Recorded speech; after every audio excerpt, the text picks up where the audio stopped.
रहस्यमय दुनिया में आप सभी का स्वागत है दोस्तों। आज हम फिर से एक और रहस्यमय जगह के बारे में बताने जा रहे हैं जिससे लोग आज भी अनजान हैं। राजस्थान के बाड़मेर से 39 किलोमीटर की दूरी पर हाथमा गांव है, जहां के मंदिरों के खंडहरों में रात में कदम रखते ही लोग हमेशा हमेशा के लिए पत्थर के बन जाते हैं। यहाँ कोई श्राप है, चमत्कार है या भूतों की हरकत कोई नहीं जानता।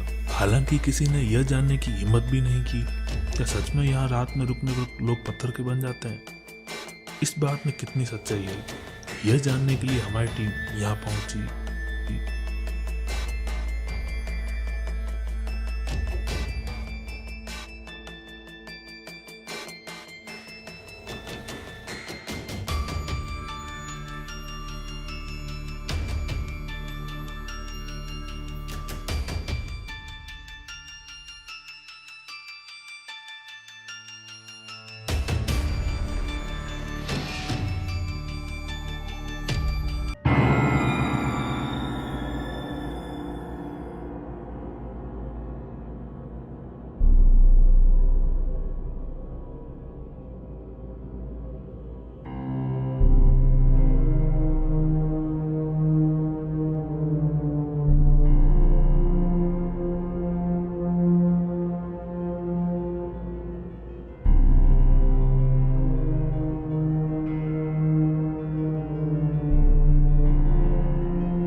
मान्यता है कि इस शहर पर एक साधु का श्राप लगा हुआ है।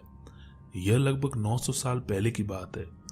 तब इस शहर में एक सिद्ध संत ने डेरा डाला था।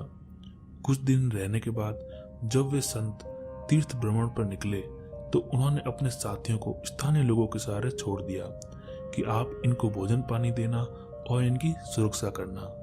संत के जाने के बाद उनके सारे शिष्य बीमार पड़ गए। बस एक कुमारिन को छोड़कर अन्य किसी भी व्यक्ति ने उनकी सहायता नहीं की।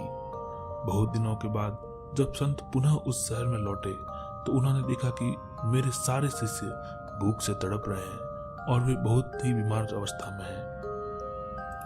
उस सिद्ध संत ने कहा कि जिस स्थान पर साधुओं के प्रति दया भाव ही नहीं है तो अन्य के साथ क्या दया भाव होगा। ऐसे स्थान पर मानव जाति को रहना ही नहीं चाहिए। यह सब देखकर संत को बहुत क्रोध आया। क्रोध में अपने कमंडल से जल निकाला और हाथ में लेकर संपूर्ण नगरवासियों को पत्थर बन जाने का श्राप दे दिया। साधु ने उस कुम्हारन से कहा कि तेरे हृदय में दूसरों के प्रति करुणा और ममता है, इसलिए तू यहाँ से चली जा। साथ में साधु ने उस औरत को ये चेतावनी भी दी कि जाते समय पीछे मुड़कर बिल्कुल नहीं देखना, वरना तू भी इन सब की तरह पत्थर की हो जाएगी। इतना सुनते ही कुम्हारन वहां से तुरंत चली गई।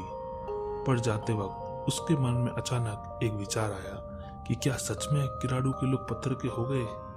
यह देखने के लिए वह जैसे ही पीछे मुड़ी वह भी खुद ही पत्थर की मूर्ति में तब्दील हो गई। कुम्हारन की वह पत्थर की मूर्ति आज भी अपने उस डरावने अतीत को बयां करती दिखाई देती है। इन सब रहस्यमय चीजों को देखने के बाद हमने रात को यहीं रुकने का मन बना लिया और हम इसीलिए यहाँ आए भी थे, पर ऐसा हो न सका। पास के गांव में रहने वाले लोगों ने हमें यहाँ रुकने नहीं दिया, तभी तो आज तक इसका रहस्य बरकरार है। कैसे जान पाएंगे कोई कि अगर ऐसा होता है तो इसके पीछे कारण क्या है। भारत में शोध और रिसर्च को न तो बढ़ावा दिया जाता है और न ही सरकार इस पर कोई खर्च करती है, तो आज भी देश का इतिहास इसी तरह खंडहरों में दफन है। ओके दोस्तों, रहस्यमय दुनिया के इस अध्याय को यहीं समाप्त करते हैं। अगर आपको ये जानकारी अच्छी लगी हो तो प्लीज लाइक करें, शेयर करें और सब्सक्राइब करना न भूलें। फिर मिलते हैं रहस्यमय दुनिया के अगले अध्याय में। धन्यवाद।